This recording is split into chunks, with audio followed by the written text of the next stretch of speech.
It's starting. Oh, okay, I think Yeah. it's. I think My it's live. little live thing came up. Yeah. So we're starting off with these Chris Mooney podcasts then. So, And well, yeah, his general work and what he's been focusing on lately. So yeah, I found out about the Point of Inquiry, which is the Center for Inquiry's podcast, just like 3 months ago, and it sounded pretty cool. I downloaded basically almost every episode. Just I set my little RSS thing to download them, and I just started listening to them. And there's a lot of really great stuff. But Chris Mooney became the one of the podcaster, whatever, I don't know what you call them, the DJ or whatever, a couple years ago, maybe three or four. And so as I've been listening to him, he's been sort of talking to all these different people, and maybe a third of them, or at least a quarter of them, were sort of related around these books he's been writing, which is uh, discusses why Republicans have been warring on science, why conservatives and Republicans seem to deny deny science. They have this ability to sort of ignore evidence, very facile ability to ignore evidence and facts, and you don't ever seem to be able to argue with them. And so his latest book is called The Republican Brain, and I haven't read it. I just got it the other day. I've been listening to a lot of Mooney's podcasts and videos he has online. And there's a lot of evidence out there as to why, um, uh, why these people do what they do, uh, why they can deny climate change. Um, I mean, there's, uh, evidence that if you like try to come up and logically argue with some of these people, presenting an airtight case about why, let's say, climate change is real, that when you're done with this, presenting this great argument with airtight case, that you will have convinced them even more that climate change is a hoax. In a sense, the more you obviously, it's sort of the more you argue with them, the worse they get. And I can't summarize all the stuff I've seen because I don't have that good a memory, but there's a lot of data on a range of issues as to why they do that. And one of the reasons I think it's relevant is it sort of makes a lot of what we do as routinely almost not irrelevant or useless, but for a large percentage of the people out there, it will not have an effect. A lot of the more hardcore people. Yeah, I think that you're talking. When you're talking about people like that, you're talking about people who have this persecution complex, and the more you try to convince them that something is wrong, the more they're going to believe it's true, because they think that, I think, in a sense, very few people talk about this, but they're very conspiratorially minded. And I think that's really at the root of their dogma, is that they think that they are literally being persecuted, and people are out to get them and their beliefs. And you see it with you see it with conspiracy theorists all the time, might I add. People who believe in like chemtrails, etc. The more you try to show them that it's utter nonsense, the more they'll believe, and the more that will convince them that you are part of this conspiracy. And they may not believe that you knowingly are, but they'll believe that you've bought into the lie, and they possess a greater truth. I think, in a sense, that's part of the problem with this evangelical mindset. Is it's just like conspiracy theorists who believe that they are in on a secret truth, and that anybody outside of it is just too blind to see. And you see that in their language all the time. It's no different, in a sense, than people who believe in chemtrails or people who believe in the Illuminati or whatnot. So yeah, I think there's a good case to be made that the two are extremely related, and you see it cross over with things like climate change. not necessarily evolution, because that's more a religious function that is creating this creationist debate, but things with climate change and other things that rely on science, you'll see a lot of crossover between the two. Yeah. Yeah, according to the some of the stuff that the research that he's been reporting on, that is a big part of it, but it's nowhere near the major part. It's one component of numerous things, but there is a very high correlation of how paranoid people are and all of these conspiracy theories that they believe in, and including evolution is on there because they have to believe that a majority of the scientists are lying. It's the same with climate change as evolution. Yeah. So. Was this all Chris Mooney? Well, it's work that he's been reporting. He is not a scientist. He's a writer, I guess you'd say, a science writer, and he's sort of been concentrating on why is it that there's so many people that they deny science, they deny reality, and he's been talking to a whole lot of people, and so he's been trying to come up with why, the Republican brain, the conservative brain, why it can believe what it believes. There was a recent article in the New Yorker by Maria Konnikova on why people persist in false beliefs, and that was a different effort. I can't remember the names offhand of people who actually did the research she reported on, but I think they were going after anti-vaxxers. Yeah, well, you see a lot of religious people who are also anti-vaxxers. So yeah, the trick is that their big conclusion was that it has something to do with affirming one's identity. Right. So that's one of the things. A lot of the a lot of facts, to us obvious facts, tend to erode their identity, some of the fundamentals of who they are. The religious belief is the main thing. The anti-vaxxers is kind of a strange group because there's a lot of sort of the more New Age liberals that have that. So there's like almost two groups in the anti-vaxxers. But you see, that's where you get a crossover. Yeah. The liberals who have a really conspiratorial mindset about big companies. So a lot of anti corporation stuff, in the guise of big pharma, as they call it. And then, of course, so they're not they're not knowingly against science in a sense. They're against big companies. And then, of course, you have the religious people who are against science. So there's a crossover right there. But both of them are absolutely conspiratorial mind on something that is absolutely related, that comes in the guise of vaccines. It's either the big company or the scientists, but either way, you're going to see vaccines as a conspiracy. I mean, yeah, it's utter bullshit, really. I mean, the sad thing is it actually is doing a horrible damage to science, which is a real shame. And you said Moody's work. Sorry. No, go ahead. Moody's work covered a number of different angles. Self-affirmation was one. Conspiratorial mindset was another. And how many factors were there? What were they all? He covered four main ones. One of the people he relies on quite a bit is the Jonathan Haidt. I don't know if you've heard of him, or Haidt. He's really interesting. I like a lot of his work and everything. I sort of disagree with all of his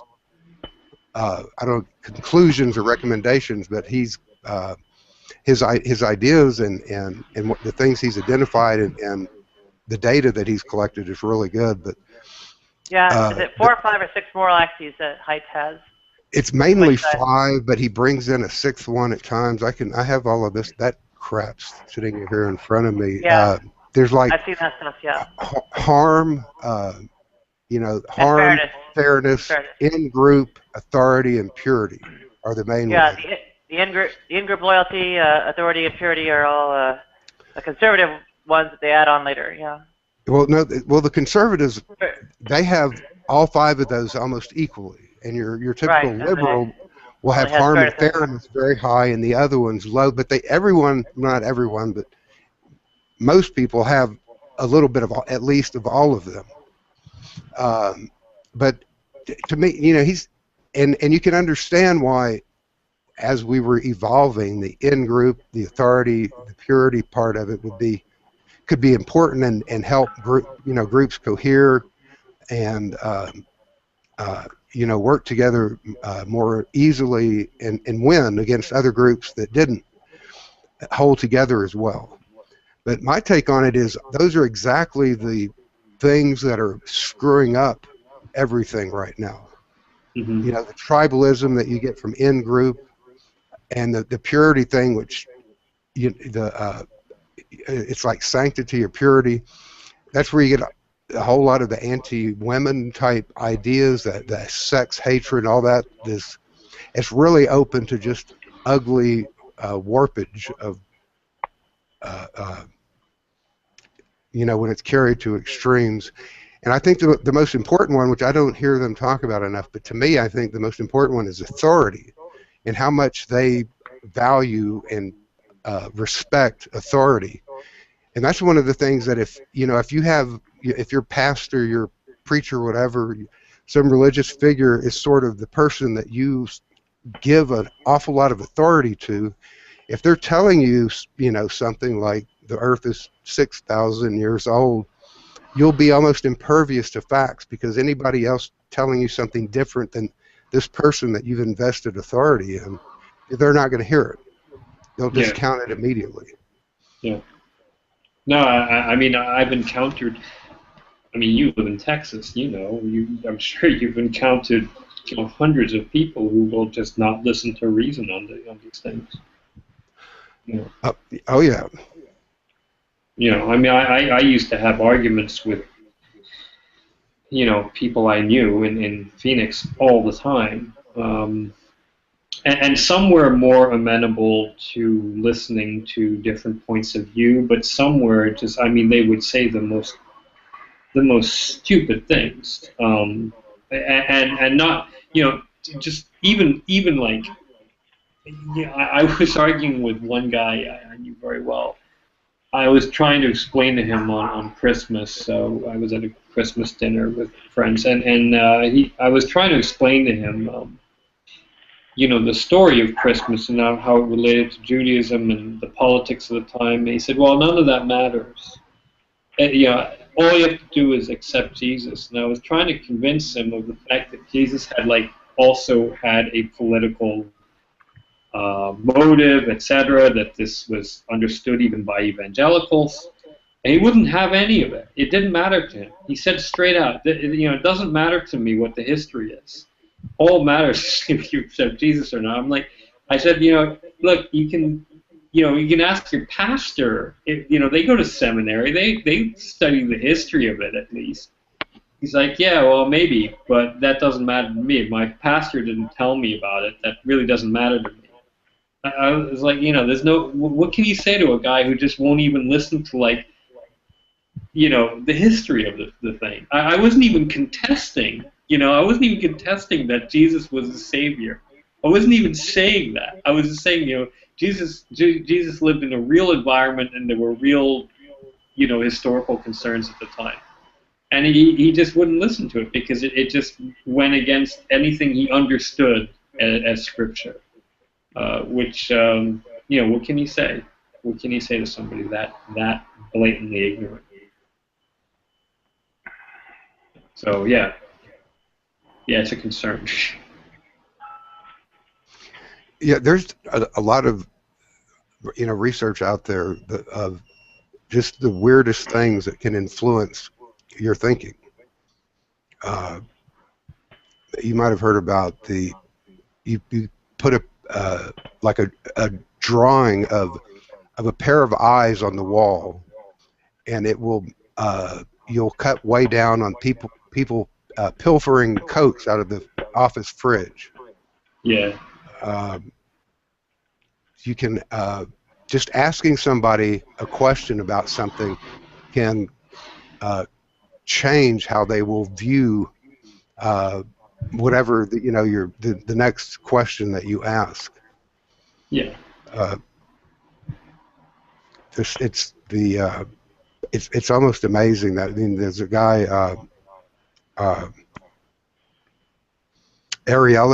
Dan Ariely, that's got some really interesting predictable irrationality or something like that. I forgot book. And then I'm trying to think the other. I'm terrible with names. I get that. I get that way too. Yeah, there's just a lot of, they're finally beginning to understand a lot of the questions and they need to ask and research that needs to be done, because the more they look at it, the more they realize how little we act like rational beings. Yeah. Yeah, it's true. It's true.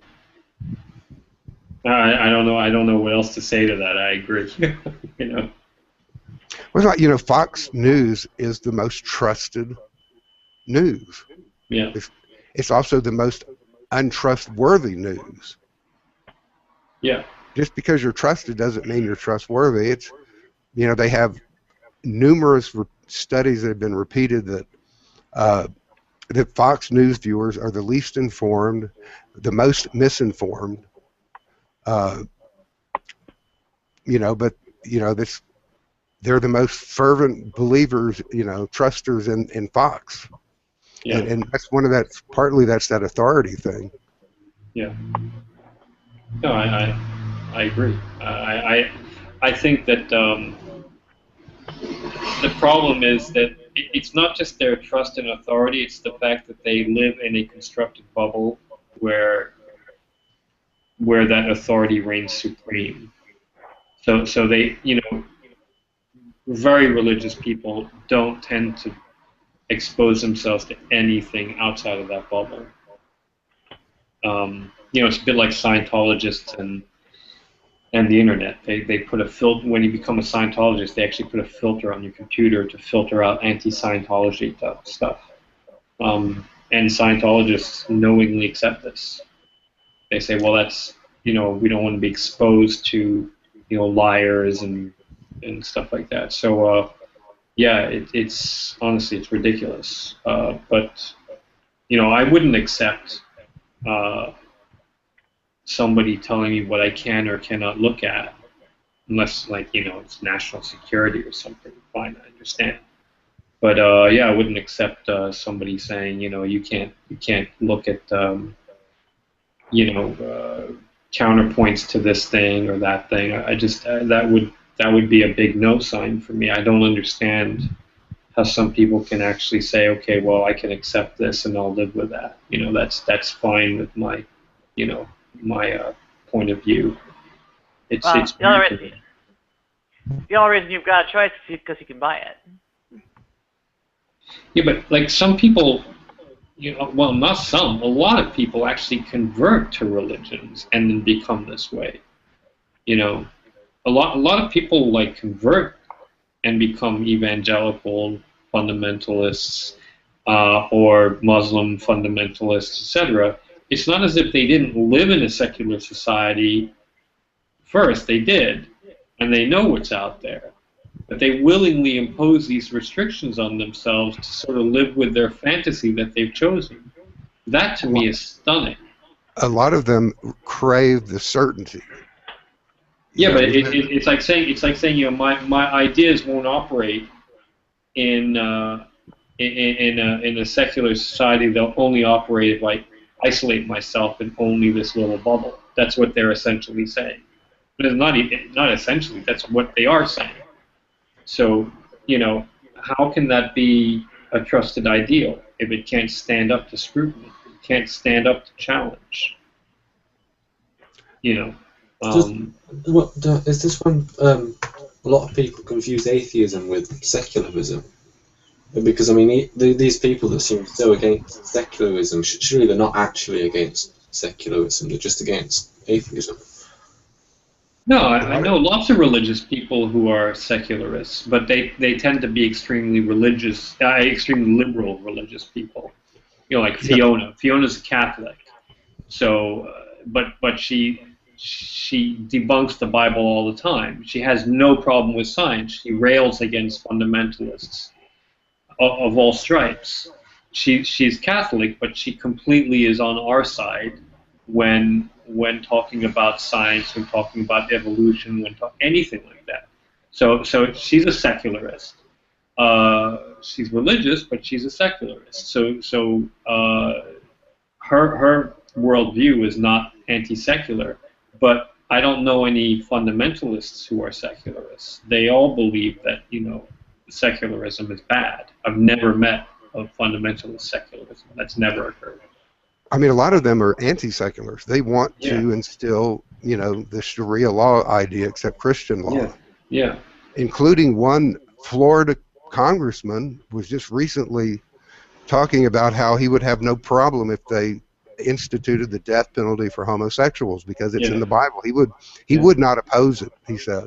Yeah. Or he would even vote for it. He's one in Florida too. I think it was Florida. Yeah, I mean, I heard of one from Oklahoma recently. Maybe that is it. I don't know, but I don't remember. But yeah, I remember the story, at least one of the stories. But that does not surprise me. There are Reconstructionists in the government sitting in Congress. It is a scary thought. These people do want to bring back. The thing is that if you look at like ultra orthodox religious Jews, and let's face it, these are Leviticus is in the Old Testament. This is the Jewish Bible. I don't know a single ultra-Orthodox religious Jew who wants to bring back all of Levitican law. It just doesn't exist, as far as I know. Okay, and we're talking about black hat, black dress type of ultra-Orthodox Jews.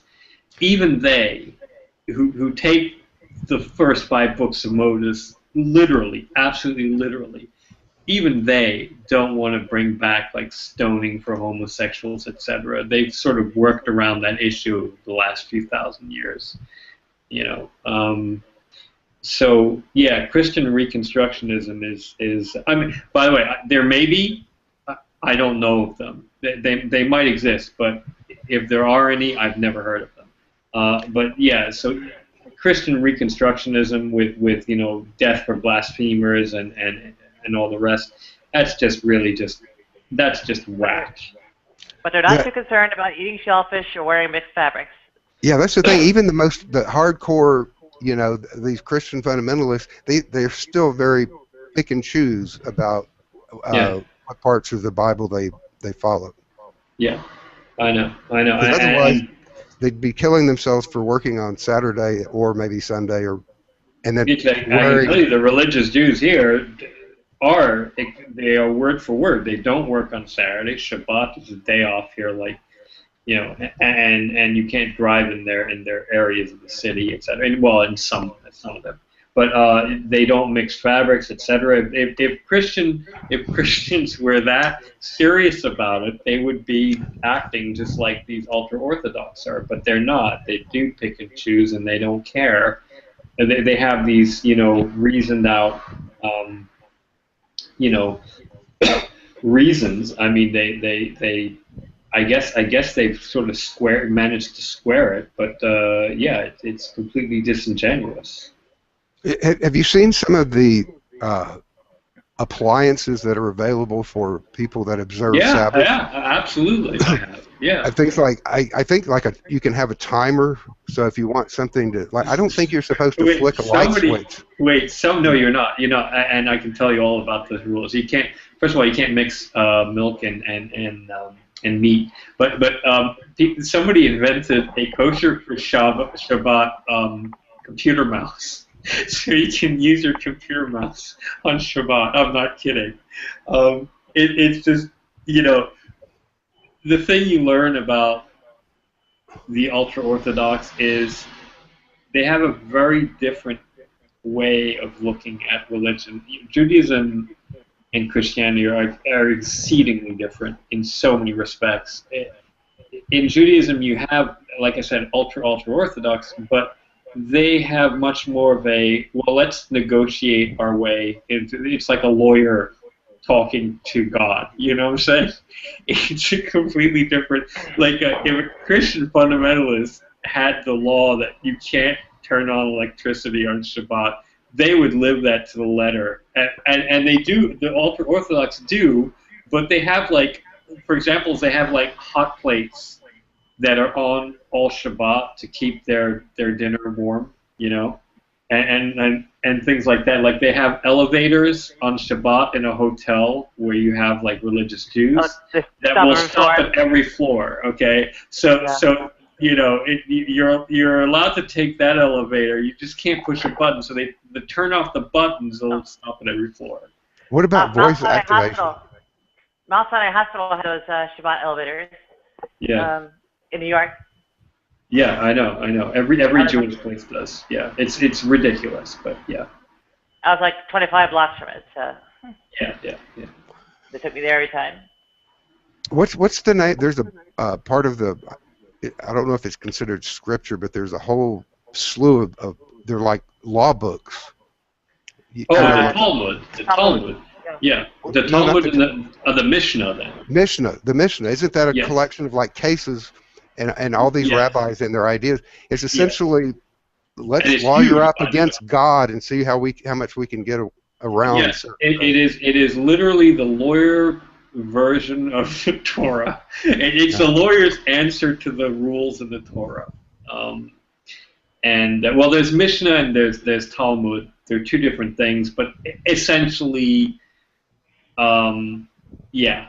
Talmud is like commentary and explanation, and Mishnah is basically refinement of the laws, I believe, something like that. Well, one of them, I thought Mishnah was like case law. It's actual. Yeah, it is. I mean, there's like 1,000-year-old or 3,000. I don't know how far back it goes. Yeah. Writings on actual cases. Because if you look at the laws in the first 5 books of Moses, you will see, most people don't read the Bible, so they don't realize, but you will see a lot of laws about like lending money, what's appropriate, what's not appropriate. If you can like get interest for lending money, and if that's considered kosher, or if you're guilty of usury, etc. There's a lot of laws that it reads like a law book in a sense. Okay, this in Leviticus, etc. There are a lot of laws that read like a law book, a legal session, and you learn about them as if you were in law school. You're not, but it's kind of like if you listen to these things, you will realize just how lawyerly it can be. And it comes from a tradition where Jews believe that you can argue with God. Abraham does argue with God, not about his son, but and Job. Job too. And they negotiate with God.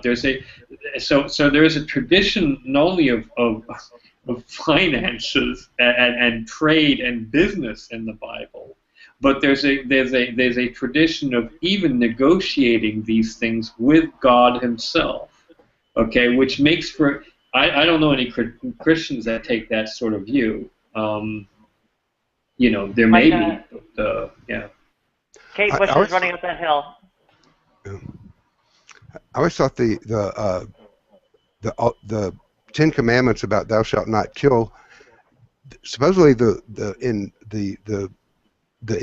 Israeli or Jewish or Hebrew, whatever, the reading of that is you can only not kill a fellow. Well, the translation given by Mehdi is thou shalt not murder, not necessarily kill. But it doesn't apply to. It doesn't apply to. No, it does. It does apply to other Jews, but it's thou shalt not murder. So if you have case law with like if you kill in self-defense, is it appropriate, under what circumstances is it appropriate to kill in self-defense, etc. But no, it does apply to absolutely. If you kill if you kill a Jew or non-Jew alike, it applies. Trust me. That is unless they are a slave or unless they are an enemy nation, in which case you have different laws applying to the rules of war and different laws applying to slaves, and if they're a Jewish slave or a non-Jewish slave, and if it's a friendly nation or a non-friendly nation, it's again, it reads like a law, case history. So yeah, it's not as clear cut, but that's because they managed to refine. Nobody could possibly live in a productive society with Levitican law as pure as it states in the Torah. Okay, it just wouldn't work. So they had to come to terms with it somehow, and they decided to negotiate.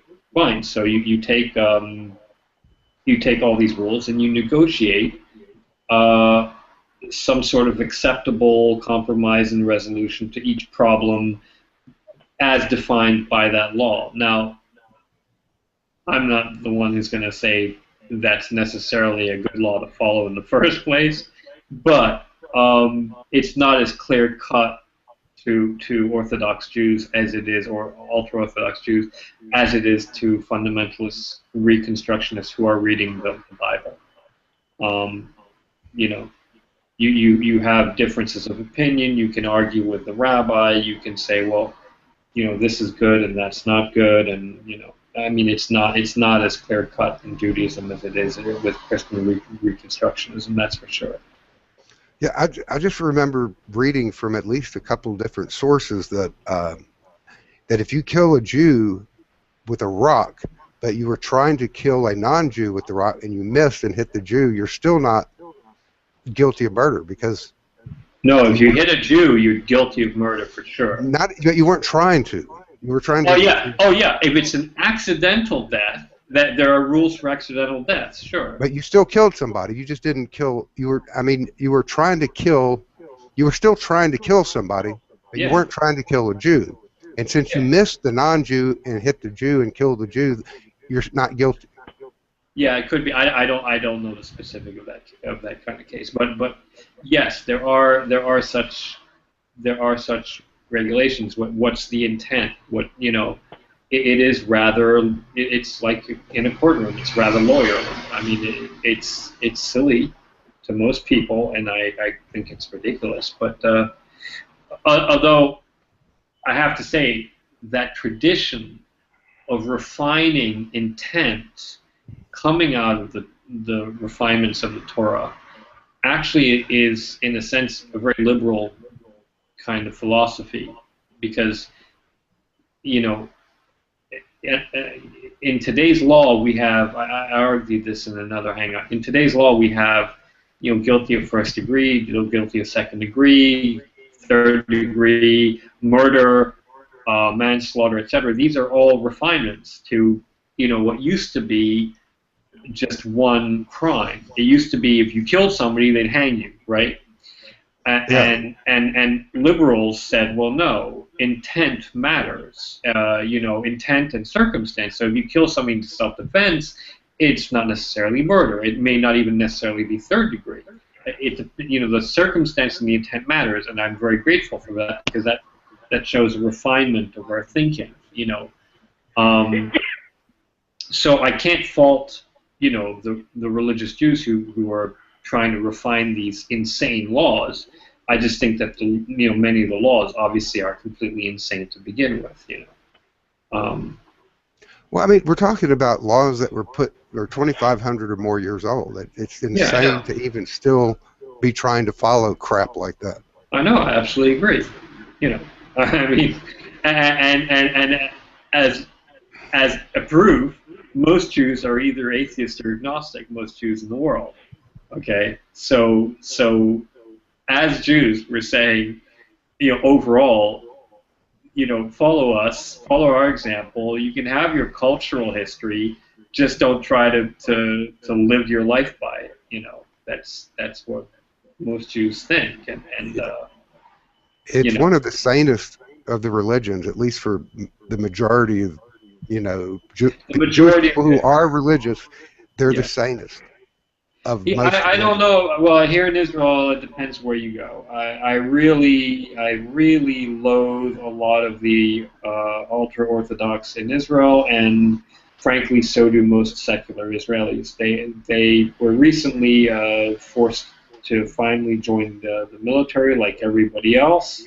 It's a big step forward, and they had huge protests about it, and many of them acted like absolute savages. Um, and they do try to control the political process with their religious crap, and so it depends. There are some communities that are live and let live. I can sort of deal with that, but there are a lot of people who are just insane and try to control the political process, and that I just will not tolerate. And more and more Israelis are saying enough is enough. So I'm very grateful about that.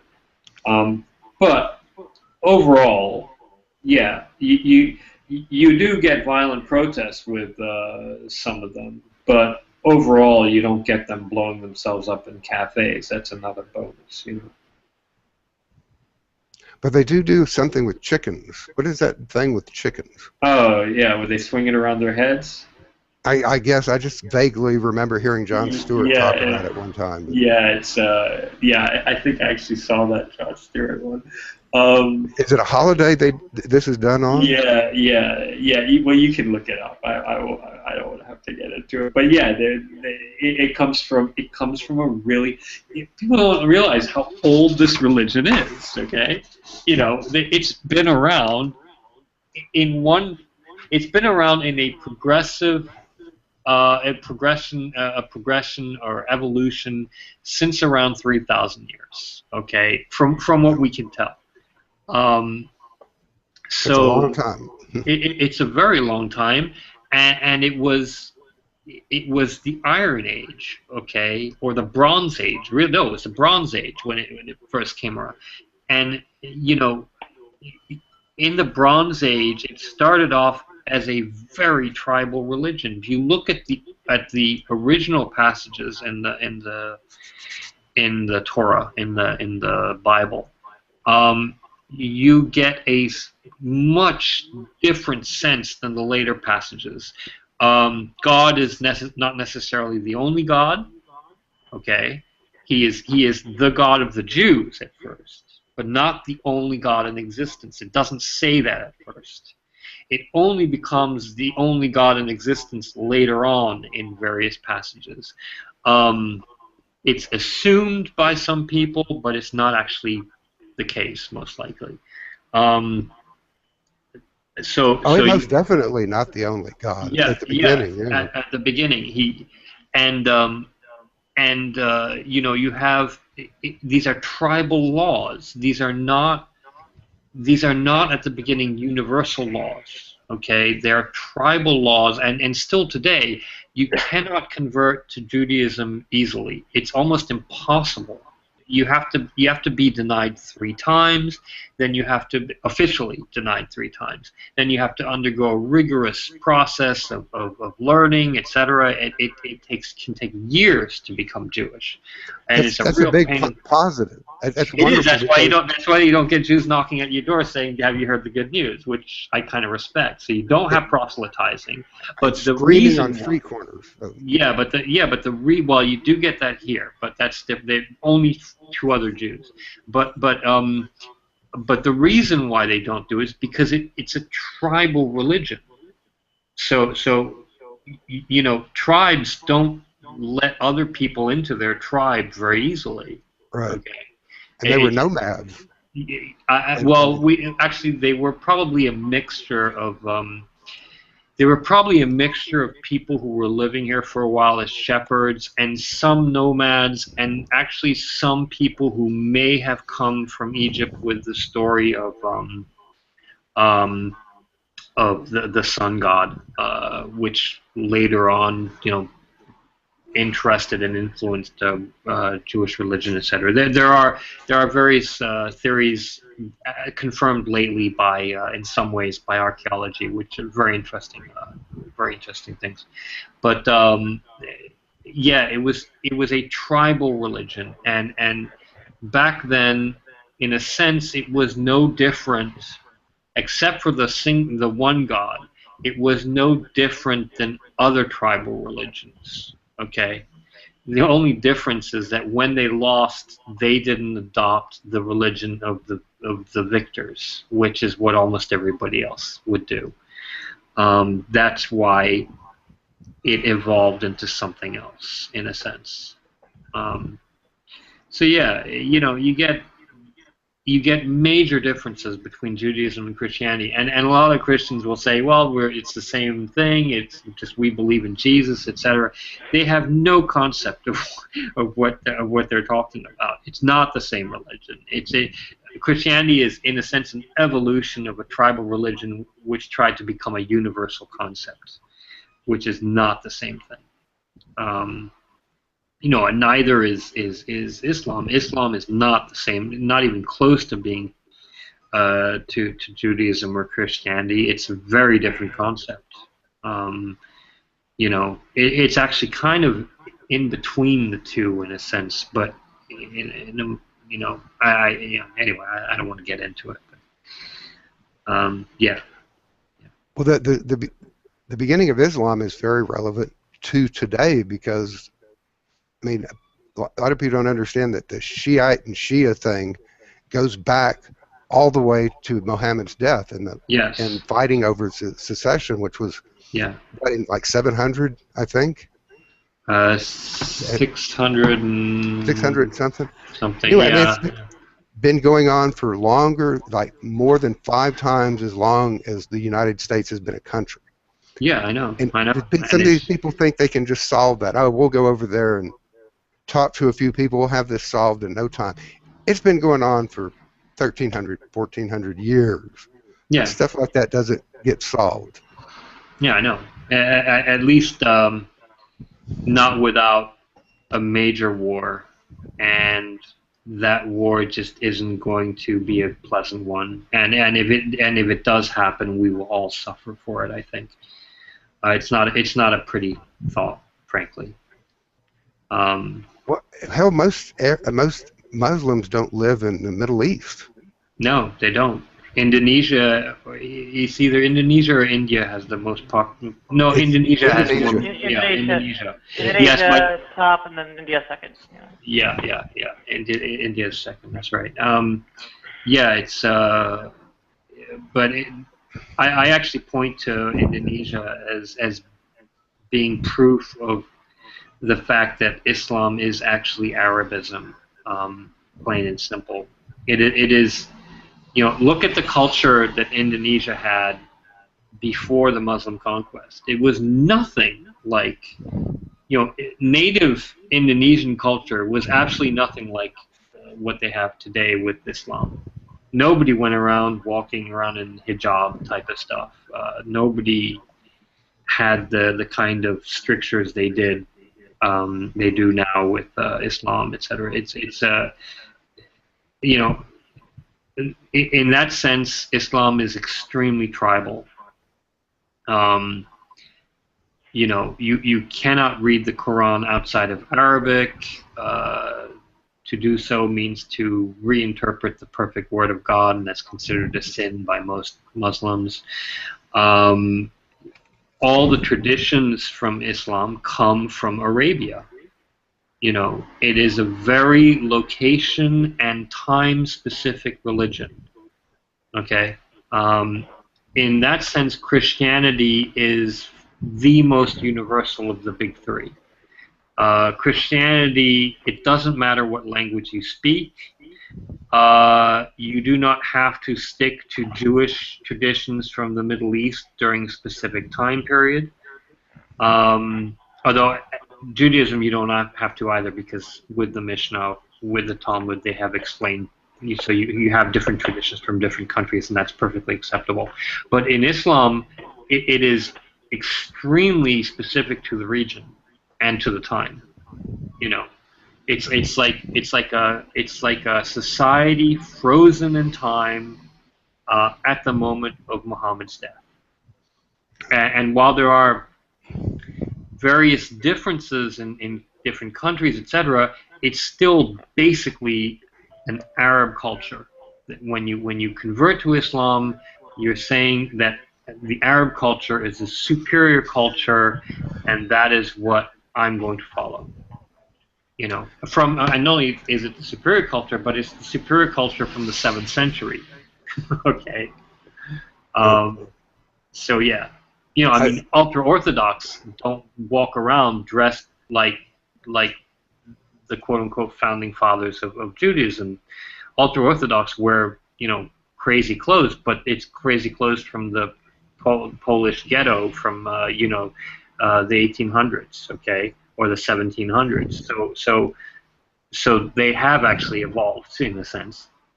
Fine. Well, but they just got stuck at I forgot the details, but I know. What they had one of the black clothes, etc. Yeah. But it was because of there was some guy, you know, rabbi or whatever that they considered an ultra rabbi in some way, and so whatever they were wearing then just happened to be the perfect clothes, and you had to stay that way. Yes, it's because tradition was the most important thing. Yeah. But I just recently heard about the Quran is there's actually the one and only real Quran is an eternal document that's in heaven, and that Muhammad basically was, you know, writing it down because God told him what was in the Quran. Well, it's Archangel Gabriel actually who dictated. Oh, okay. It. Yeah. He was just writing. He was essentially making a copy of this one. Well, a Muslim will believe actually that the Quran, the physical object that you can pick up, is the perfect word of God. Right, but it's a perfect copy. It's a perfect copy of the one true, eternal, holy Quran that's in heaven, that's eternal. It's been around forever.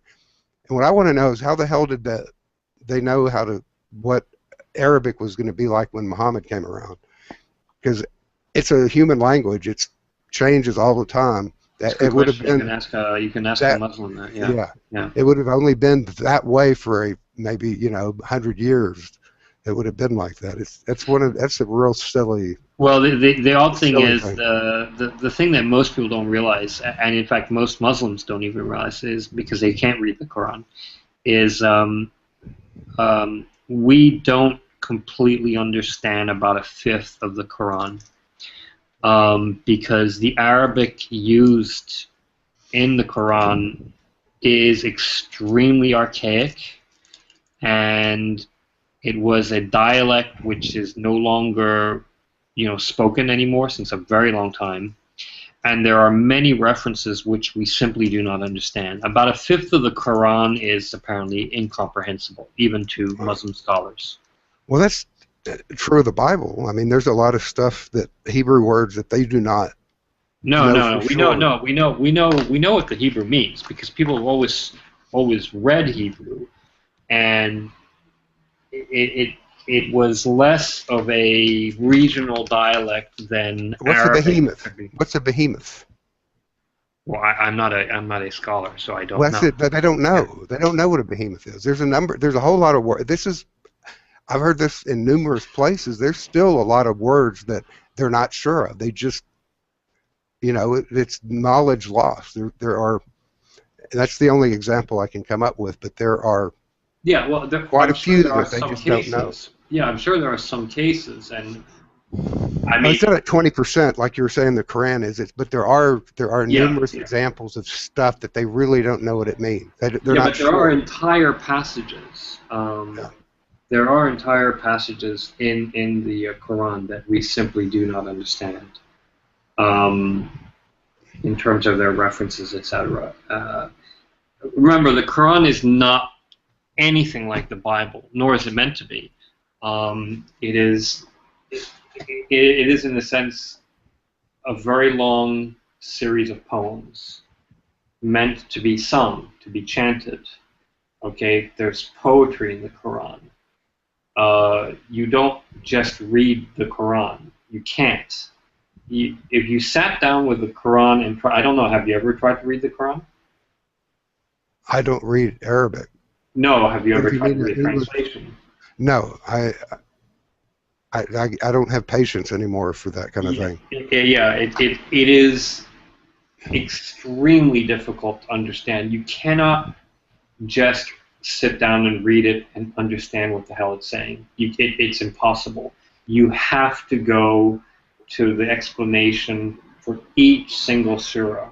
And the surahs are organized by length, not by timeline.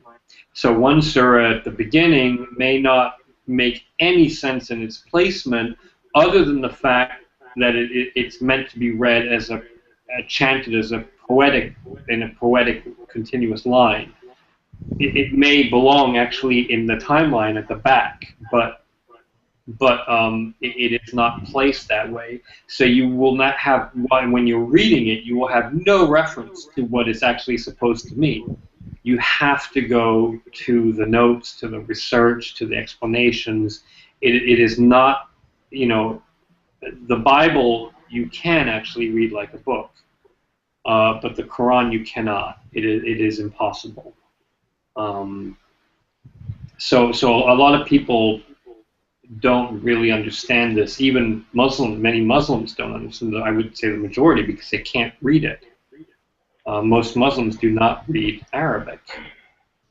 So yeah, it is a very different comparison in that respect. But to be honest, if you hear the Quran chanted, it actually can be quite beautiful. Oh yeah, I love that. Yeah, I love all of that when you hear it. It's just what they're saying is not necessarily good. Some of it is, like in the Bible. Some of it are good verses, and I don't have a problem in a sense with some of it, but a lot of it is, like the Bible, nonsense and detrimental nonsense. Yeah, I can't read. There's a lot of the New Testament that to me it's so foreign thinking that I can't understand what they're trying to say at all. It just, I can read it and to me it doesn't connect. Some of it is so just foreign to the way I think. I don't know if you've ever seen it, but the best movie I have ever seen, and probably the most controversial, of Jesus is The Last Temptation of Christ by Martin Scorsese. I saw that back when it came out. I don't remember at all. You should watch it again. I have it actually. I've owned it since years and years, since decades. It really gives you a flavor of the time and the space. Every other biblical movie I've ever seen has the, Jesus character in the typical biblical outfits and yeah, it's just make believe. The Last Temptation. Yeah, go ahead. I would say, can I just watch Life of Brian? When that is that close you know enough? what? Actually, you know what? That's only one of my favorite movies, but I actually once saw it in Jerusalem, which was a great place to watch it in. So yeah, Life of Brian is terrific. But no, the reason the Last Temptation of Christ is so good is because it feels very alien, but it is a very, in a sense, accurate portrayal of the culture that we know of and understand of at the time. All its weirdness and its smallness and its oddities, it's completely different than any other religious movie I've seen about the time. What are you trying to tell me, that Scorsese is a better director than Mel Gibson? Surely you're not trying to suggest that. Yeah. Mel Gibson's movie was an atrocious calamity in my view, and I wrote virulently hateful passages about it at the time when it came out. I was just outraged that people had a religious experience. I understood that people had a religious experience when they saw it, and I pointed to that fact, and I said, this is how bloody Christianity truly is. They don't realize it because they're so fucking blind. but that is a culture and it is a religion of pure bloody-mindedness. And that movie absolutely portrayed it, and anybody who takes a dispassionate view of Christianity and watches that movie will come to the absolutely same conclusion. And frankly did. Okay, I was not the only one who saw it that way. I haven't seen it, but I only in the last month have seen bits and pieces of it. It is the most bloody film you will ever see. It's torture porn. I mean, it's just it's one infliction of torture after another. It is, and everybody who took a dispassionate view of that movie saw the exact same thing. It is incontrovertible proof that Christianity is a bloody religion. Absolutely bloody. They just separate. They could just separate. I could just, if I was a Christian and that movie depicted things about that had happened in a bloody and massacrous sort of way, I would just say I was exaggerated. That's not accurate, and then I'd still go on believing. I mean, no. I'm sure what I'm saying is, do that. Anybody who took a dispassionate view of the movie came to that conclusion. It was a movie about torture and suffering and blood, and that to them was the highest thing in their religion. Okay, it's no different than when Cortez and his men first witnessed the Aztecs laying somebody supine over the altar of the gods and ripping out their heart and offering it to the Aztec gods. That to them was the highest point in their religion, which they performed every day. It is no different if you take a dispassionate view. Okay, there is absolutely no difference in my view and in the view of many people who saw it without going into a religious frenzy. As a religion of human sacrifice, of torture and human sacrifice, because at least the Aztecs wouldn't let you suffer for hours on end. They killed you. You were basically dead within a few seconds, and that was that. Okay. Well, I've seen stuff about the first, maybe 2nd century. There were so many Christians going around wanting to be martyred. I mean, that was their goal, to be martyred. And, they were, I guess, Roman governors or whatever didn't want to do it. And they were insisting on doing whatever they could to force these people to martyr them. Yeah. Yeah. And they could get very depressed and upset if you didn't martyr them. Yeah, I know. What the hell else do I have to do to get killed? They were in a sense suicidal. They truly believed in the end of days, and they truly believed that getting martyred was a surefire way of getting into heaven where they really wanted to be. And you can see why, because of this mentality, it spread so quickly amongst the slaves of Rome, because they lived utterly, well, not all of them, but many of them lived utterly miserable lives, okay, outside of the ones who were, Greek slaves, etc., who were trained to teach languages and mathematics, etc. You had exceptions, but many slaves were literally, shoved in mines to mine out copper ore or iron ore, or get chained to the grindstone, etc. This was a horrific kind of existence. That's why Spartacus was such a big thing, because he famously said, I mean, you can't. People who find death a relief won't fear it.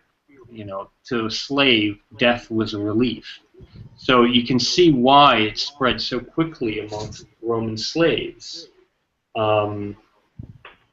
and it did. I mean, that was one of the reasons why Christianity actually spread so quickly. So yeah, it was a religion of martyrs in the same way that today you have sects of Islam that are a cult of martyrdom, a cult of death in many cases. It's the same phenomenon. You know, I mean, you didn't have bombs, so you didn't have suicide bombers in Christianity, and it was more the martyrdom of somebody killing you rather than you killing somebody and taking some, as many people out as you can before they take you out. But it's the same kind of phenomenon. Death by cop. What's that? Segway. No, death by cop, as opposed to suicide bombing.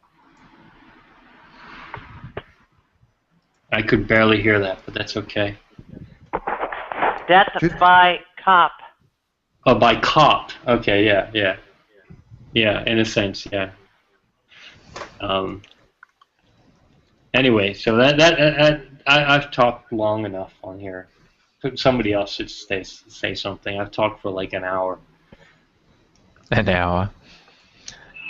Is Quantum here? Oh yeah, I'm here. He's just been listening. I don't know. Quantum, you got to be a good moderator and throw out some questions and challenge some people like me. You were doing so well. I didn't want to. Oh, thank you. But still, I don't want to hear myself talk for an hour just like that. Has anyone been watching the World Cup? No, I haven't. Dang. England's out, so I say.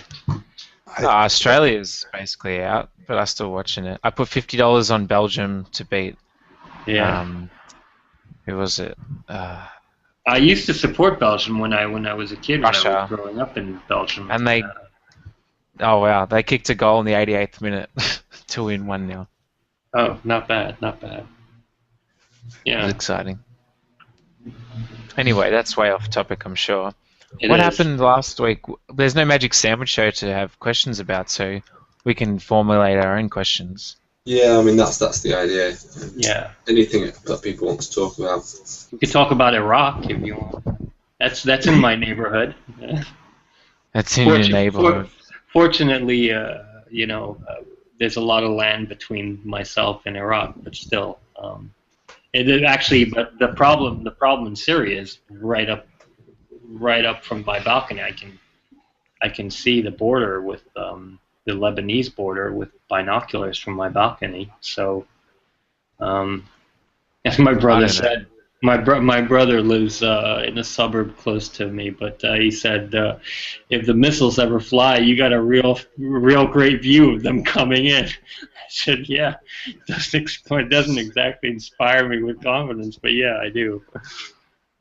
One of the funniest things about it all is you keep seeing all these news clips of they're going to the same people that lied us into the thing to begin with, who have been wrong about everything they ever said about the war and all that, and they keep going back to these same people and asking their opinions and recommendations. It's like, yeah, I saw that actually on CNN, etc. They had a op-ed about it on their main site actually today, which I read. I actually have a more nuanced view of the Iraq War. Oh, really? Yeah, I do. I think. Okay, back in 2003, I lived in San Francisco, and I actually took the position that Hitchens took for the exact same reasons. In fact, and in fact, I had communicated with him. I had a blog at the time that was fairly well read by people. I haven't had it in years, but it was fairly well known at the time. And I had communicated with him. He had read some of my stuff, etc. I too was a liberal atheist who had the same reasons for supporting the war. Of course, the way the war is conducted was an absolute crime, and I will never forgive. I will never forgive the Bush administration for. I mean, no matter who you talk to, they'll say that the way they conducted the war was an absolute farce, and they huge mistake. Whether or not you believed in the war, to go to war in that particular way was insanely stupid.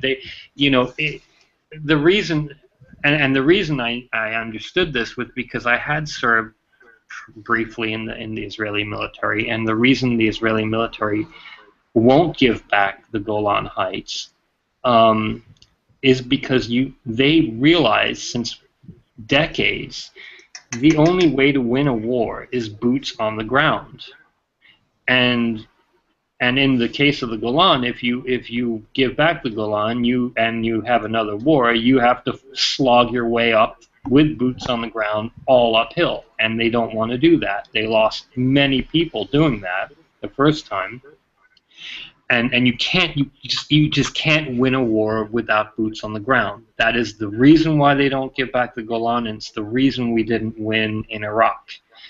Rumsfeld wanted to do it on the cheap, and we paid a huge price. Within the first day or two of the fall of Baghdad, had we had the number of troops that we had during the first Gulf War, like 500,000, I believe, it would have been an absolutely different outcome on the ground. We would have been able to, because you remember the first few hours, the lawlessness that spread was absolutely horrendous. People started raiding the museum. People started raiding, all sorts of government ministries, stores, etc. There was anarchy on the streets because there were no troops to secure it, and from that instantly grew the opposition. That was the first major disaster. The first major disaster was lying us into it to begin with, manufactured evidence. See, that's where I have a nuanced view, because no, I don't believe that it was just lies. They weren't lies because a lot of them fooled themselves. But no. You have to understand, most security services did believe, truly believe. No, they did. No, I mean, I've seen the documents. I have seen the documents. Look, Chirac even had at the time an interview on the eve of the war, and Chirac and France opposed the war, and the interviewer, I watched it live in French, and Chirac was asked, "Do you think that Saddam has weapons of mass destruction?" And his answer in French was, "Bien sûr, yes, of course. Of course, I think that he does." But his question was, how do you deal with it without an invasion? How can you mitigate that without an invasion? But Chirac himself thought that they said that everywhere. Agents were probably his top intelligence people were feeding him the same crap that our top intelligence people were spreading. But everybody that worked in the field, everybody that was familiar with the overall situation, they all knew it was crap. Because remember, the other thing is, the generals in the Iraqi military themselves thought that the other generals had it. That when they interviewed them afterwards, and not the military, but when, I think it was Time and the New York Times together did an investigation of what the generals were thinking. The generals themselves thought that the other unit, the other guys in the military had weapons of mass destruction. They thought they had gas shells, etc., and they actually issued to their own units gas masks in case they were fired. Nobody in the Iraqi military except the very top people knew, and the reason it came out in this investigation that Saddam thought he had it, and nobody had told Saddam that he didn't have it. Okay, so there was huge misinformation all around. So nobody had told Saddam they didn't have it because they were literally too afraid to. Remember, Saddam is a guy who would literally take out his pistol on people who displeased him and shoot them, okay, right in front of the camera, might I add.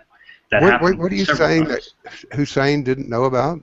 That they He did not didn't have? know. Yeah. He thought that they did have them. That and each Nukes general. and nukes. No.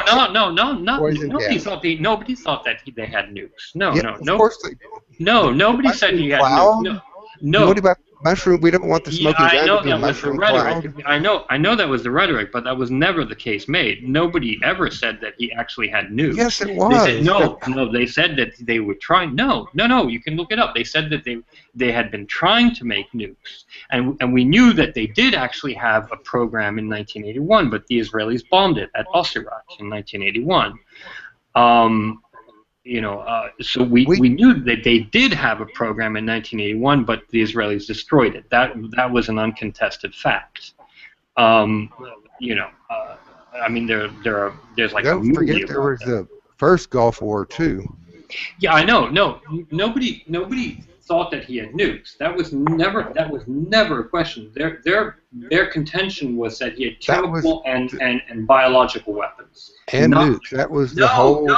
No. They never said no. Do you not remember Valerie Plame and her husband? I do, and the yellow cake uranium, but they didn't and say. The tubes. There were tubes that they insisted they were. said that they had a nuclear program. That is not the same as saying that they actually had a nuclear bomb. Iran has a nuclear program, but they don't have nukes yet. Nobody's saying Iran has a nuclear bomb.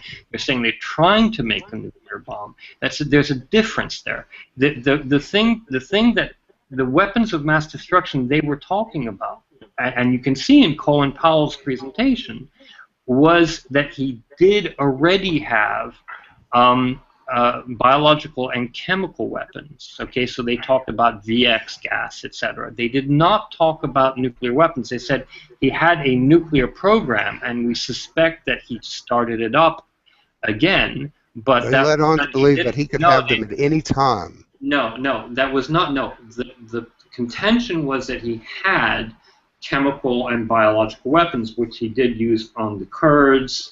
That we helped him with. We helped. Yes, I absolutely agree. But but here is my point, and it was not only mine, but it was the point of many. If you say that we helped a dictator get chemical and biological weapons, okay, which was the contention, which I agree with, they did, but is it then not more incumbent upon you to fix that problem? Or we did in 91. Right, but my point is, okay, so what? That we were the ones who gave him those weapons. Does that not make us more responsible to rid him of those weapons? I don't know if we gave him the weapons. We provided targeting information. We sold him actually the weapons. Yes, we did. Rumsfeld was the one who actually did it, ironically enough. But that argument when people say, well, when I say, he did have them, that he used them on the Kurds, and people say, well, yeah, we gave them to him, so what? That makes us more responsible for trying to take them back. That's not an argument for doing nothing. That's an argument for saying, get off your ass and fix the fucking problem you caused.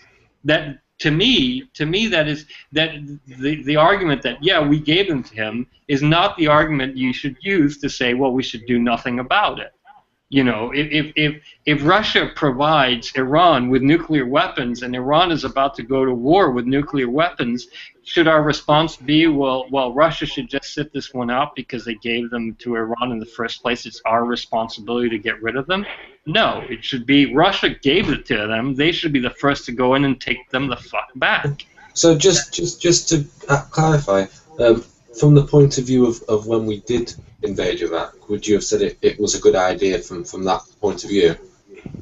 Well, actually I had several reasons that I thought we should go into Iraq, but again, I thought we should go in a different way. Yeah, well, the first thing is that you know, people go on about how it was an illegal war, etc. It wasn't. It wasn't an illegal war because he had been firing on our planes for some 11 years. That is an act of war. Okay, we had signed a ceasefire with him in 1991. I remember very well. You know, when you sign a ceasefire and somebody repeatedly fires on your plane, that's an act of war by any international standards you can fucking name. That is an act of war. Our planes in the no-fly zone. Almost every day he was firing missiles for 11 years. He was shooting missiles. He never shot one of our planes down, but firing on our planes is tantamount, not tantamount, is an act of war. Okay, just as blockading a country's waterways is an act of war. You don't need anything else to go to war to respond to that. The fact that we had sanctions and killed 500,000 Iraqi children. And I was against those sanctions. I wrote against those sanctions, but those sanctions were you know, by the UN, and he was continually violating them anyway. So that was another act of aggression because he had signed a document that says if I violate these sanctions, that is tantamount to breaking this ceasefire. We didn't have a peace treaty, we had a ceasefire. Okay, that is what we had.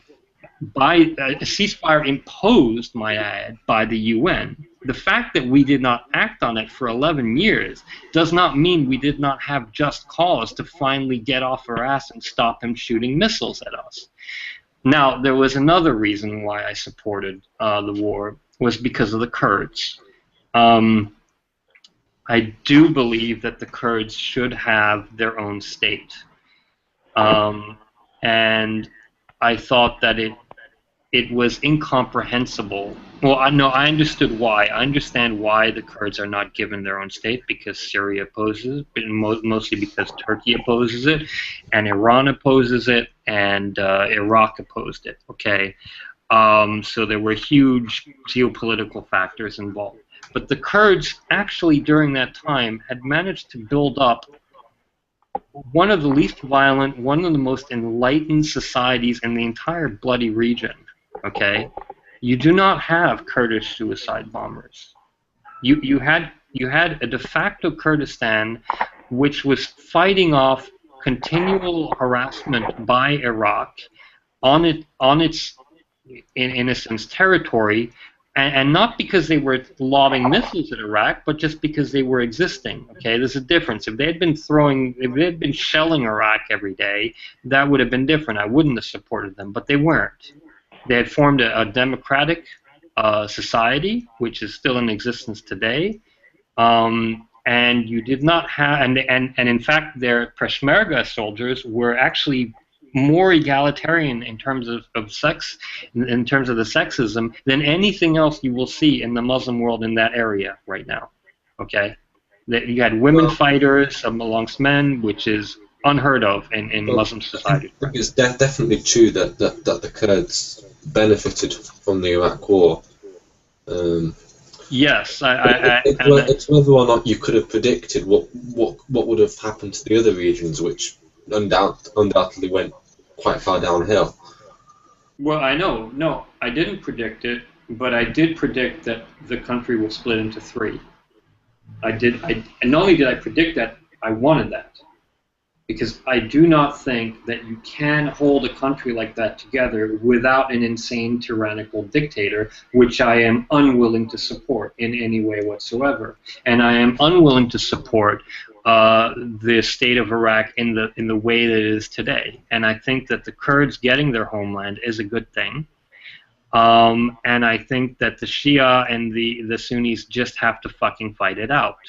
And I'm sorry, but I don't see progress in any way. Look, to people who point at Iraq today and say, well, this is because of the Iraq War, they're deluding themselves. It is not because of the Iraq War. This did not start with the Iraq War. This started actually with the Syrian War and started with the Arab Spring.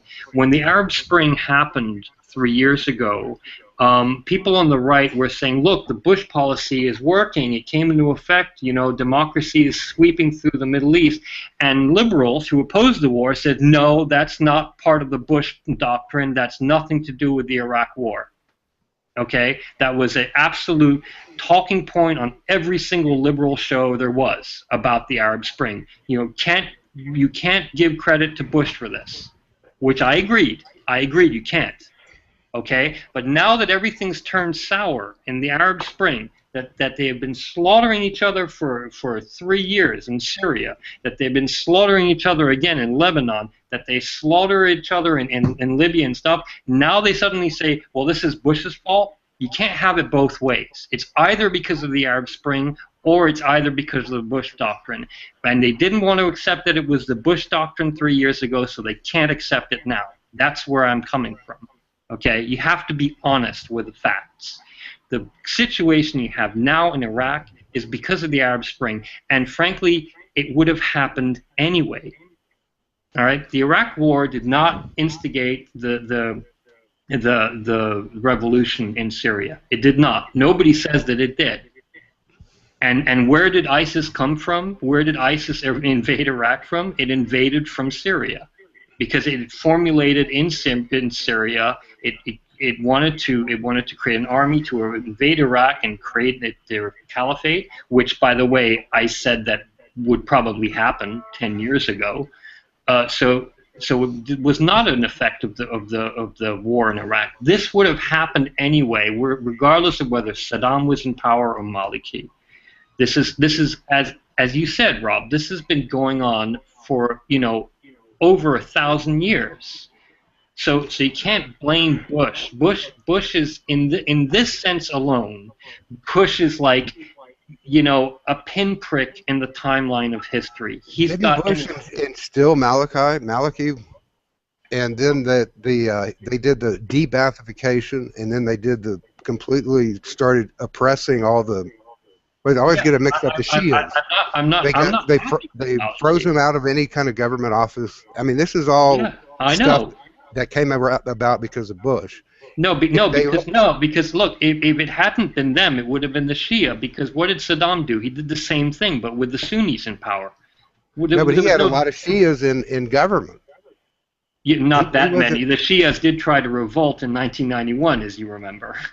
They had a major. In fact, that's why we had the no-fly zones, because they got slaughtered on the ground with the gunships, and we said you can't do that.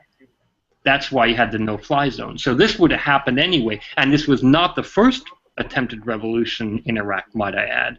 The one going on right now would have happened anyway, just as it would have happened anyway in Syria. You cannot have these dictatorships for this long without the people revolting.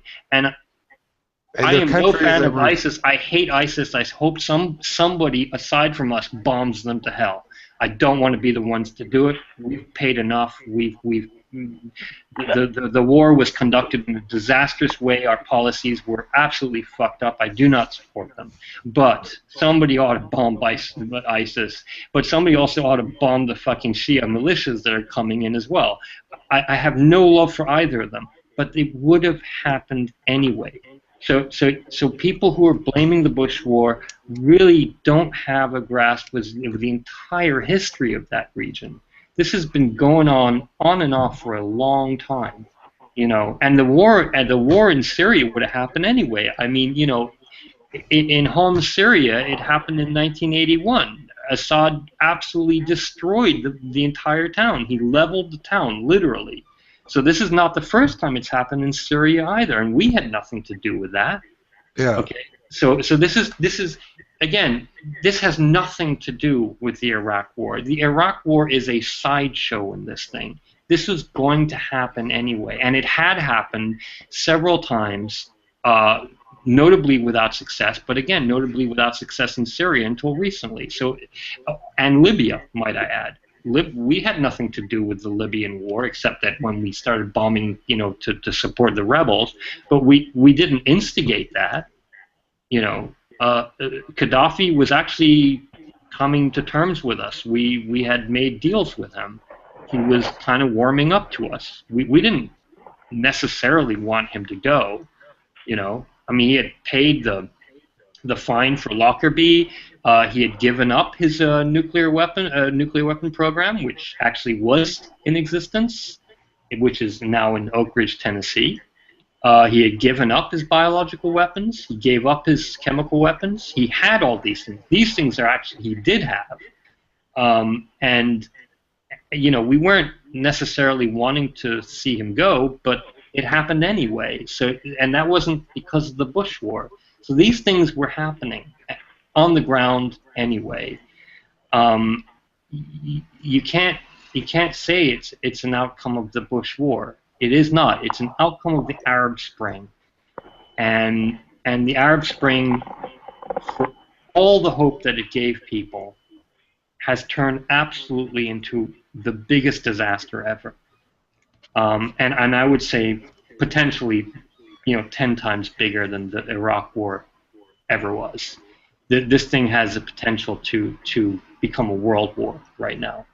And it's not something I'm relishing the thought of. And again, I don't want us to participate. I'm not asking for boots on the ground. I'm not even asking for a bombing campaign. But I think somebody's going to have to do something about it at some point. It's going to become an intolerable situation. Well, You know? what you said, they need to split those people up since they can't live together. I said it 10 years ago, split it up into 3 countries. That was the original plan from some of us who did support it and said, look, this will not, the reason why you had this uprising in 1991, the reason why you had these continual attempts was because this is not a real country. And well, the whole area was drawn up after World War I, right? Just yeah, Sykes-Picot agreement. Arbitrarily, not based on anything. Which I find amusing that some people are only now learning that those names. I had known those names since 1987, I think, or 1988 when I first started studying this stuff. Which names? Sykes-Picot.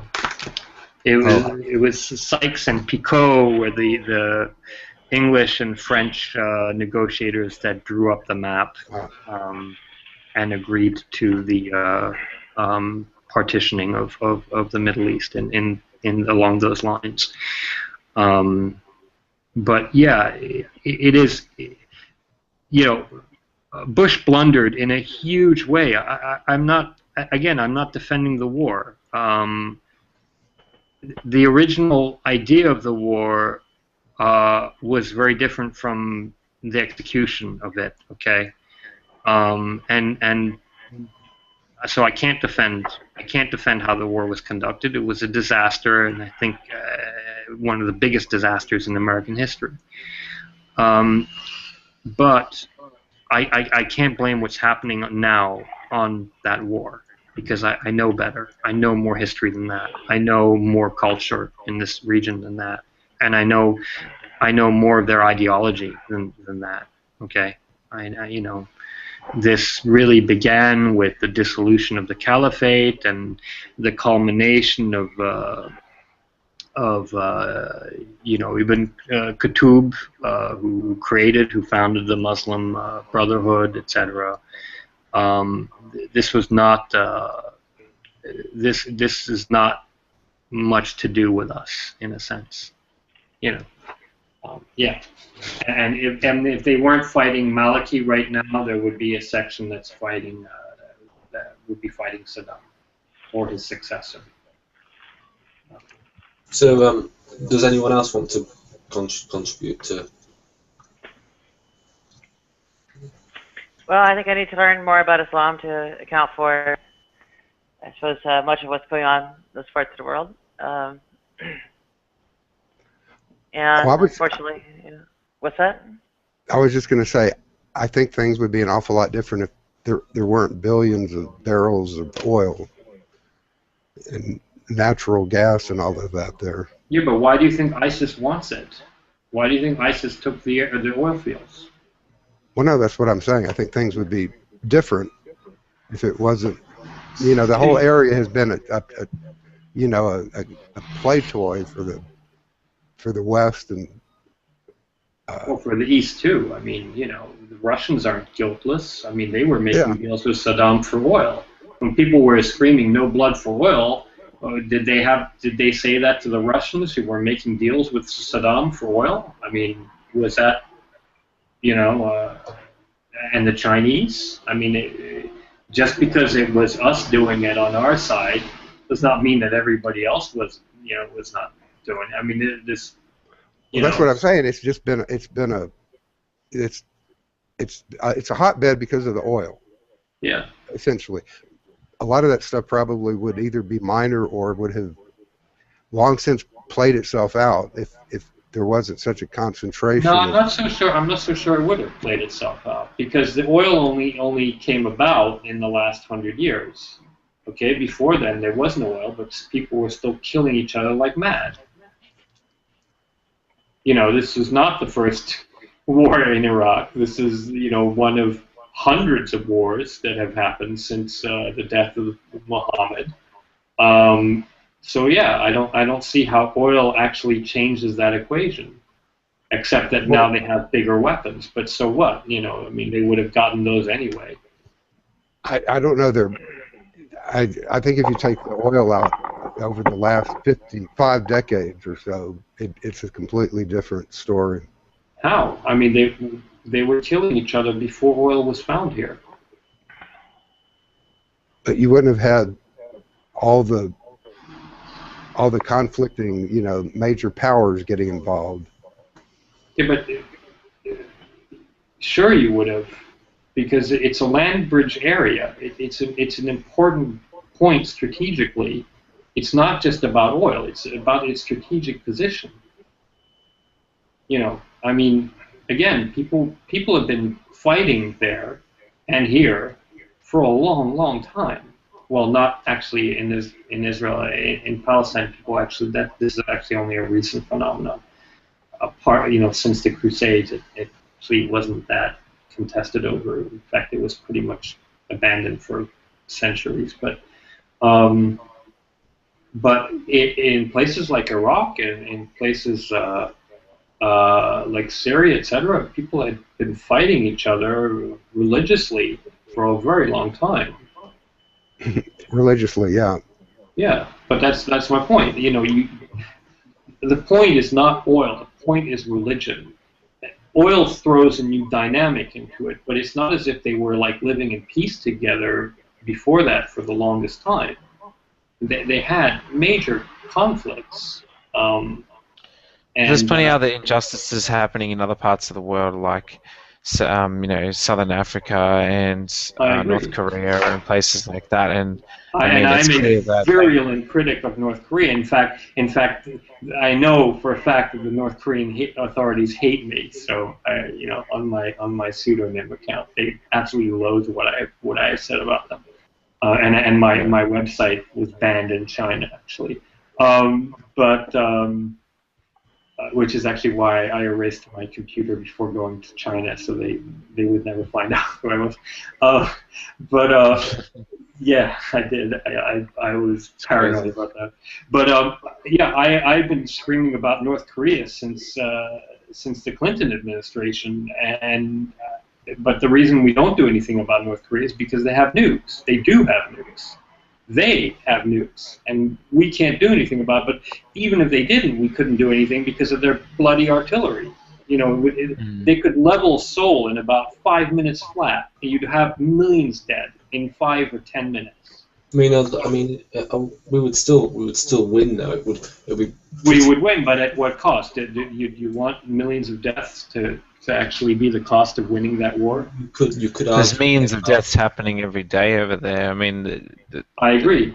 The evidence that we have that there are these sort of like slave type camp type sort of facilities. Again, I've been. So I mean, if you say, let's say, you know, 3 million people die, you could say, well, North Korea now no longer for the years to come. Like, how many years we're going to leave it without doing anything? Yeah, but millions of people are going to die, billions and millions, you know, builds up. I agree, but first of all, you don't live in Seoul, so you can't really make that call. because No, I'm not suggesting yeah. that I can. I'm not suggesting that I can. I'm not, or anything And like second that. of all, But I'm saying you can weigh the costs. You can weigh the costs and benefit analysis based on future people. Well, who are you to say that the people in North Korea right now dying are not are worth more than the people in Seoul? No, I never said I disagree with you. I know, but But no, I'm but my saying, point is, you look. see what I mean? My point You is, can say that about look at both. the Iraq War. Look at how many died in the Iraq War, and the reaction that you have to that. Okay, most people in the United States think that the Iraq War was the bloodiest war in American history. It wasn't. But imagine if millions of people die in South Korea in a matter of minutes. What would Yeah, happen? it's not ideal. Certainly not ideal. There's no government that would survive it. Although, to his credit, Clinton almost did it. I don't know if you remember this, but we were at the 11th hour war with North Korea, and Carter went in without telling the Clinton administration and negotiated that deal with North Korea. And Clinton was furious, absolutely furious. And we had to stand down. It was a major deal. It was I forget the year. It was 1992 or 3. I can't remember. But Clinton had to stand down, and we will never actually be able to take out North Korea again. That was it. Carter screwed that up in a sense. We would have actually gone in. We literally on the 11th hour. Why would we have gone in? That's insane. You don't remember this? This was huge news at the time. We were about to go into millions North of Korea. people dying. People dying every but day. we had to do something at the time. Carter went in, negotiated the deal, and stopped the war from happening. Now, in retrospect, that was a bad idea. A lot of people at the time thought it was a good idea, but now it's actually been a disaster because North Korea got the bomb from that in the end, and now there's no way we can tell them to do anything. So I mean, nobody mentioned China has a lot to do with what's going on there about what is and isn't done. They don't want millions of North Korean, refugees coming into China. I know. Yeah, China will always protect them. That's another reason why too. That they're sort of an alliance with each other just to protect each other, sort of thing. So I think that's always been a main. I mean, I don't think China particularly likes North Korea. No, they don't. It's purely strategical. Yeah, they don't like to associate with them, but they will protect them, militarily, whatever. Because if they can help defend North Korea, then they don't have to defend their own borders. Well, you said it. They don't want the refugees. Yeah, and how many nukes does North Korea have? We don't know. Could they actually deliver them? Could they actually deliver? That's really chancy too. The problem is they have a few. I'm not sure. I mean, I think they have about a handful of them, maybe more. But the problem is that they don't. Even though they have a small number of nuclear weapons, they don't have the rocket fuel technology to be able to. Right. That's the main issue. Right, but they don't need it. Who's going to send troops into a place where they might blow up a nuclear bomb? They're not going to blow it up on themselves, though. Sure. They're probably more likely to. If it means the downfall of the regime, they most likely would. They know that if the United States goes to war, the regime falls, means the death of them all. What do they have to lose? Why do you think that they have all this artillery on the border targeting Seoul right now? They also have a huge army as well. I mean, I think 1 million strong. Yeah, I mean, I think despite the fact North Korea is a tiny country, but it has the fourth largest army in the world. In the world, yes. Yeah. Yes, they are truly insane, and they have a nuclear weapon. And again, I've been screaming about North Korea since the 90s. Okay? Since the 90s. Nobody fucking listened to me in the 90s about North Korea. Nobody listened about North Korea.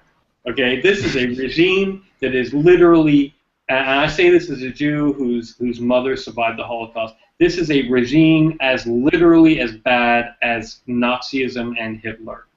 Yeah, that's how I Period. feel End about of it too. story. Yeah. It is their Juche philosophy is racist, xenophobic, just like the Nuremberg laws. Literally. Yeah. They say they are the superior race. Everybody else is inferior. They are heaven on earth. Okay. I'm not kidding. This is a racist. You know, it is an insane culture. Absolutely insane. It's completely They have like authoritarian, isn't it? They have a sort of Inca-esque necrocracy or worship of the dead or something too. Yes, like the Jewish leader. Hitchens said it's a necrocracy. Nobody ever dies or something like that, or none of the leaders ever die. Yeah. Their errors just have some kind of strange titles made up so they get shoehorned in. Yes. Yeah. I read an interesting article about a woman who it was actually a lady and her father, I think, eventually escaped North Korea.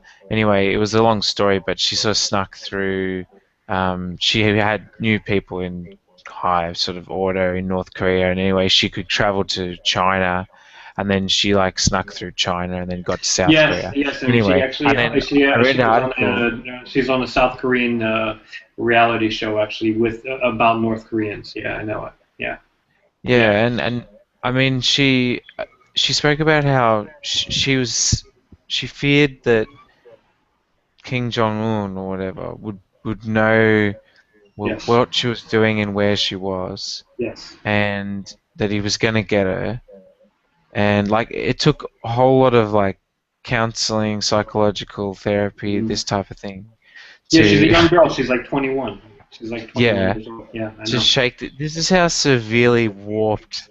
Yeah. You know, it's sort of.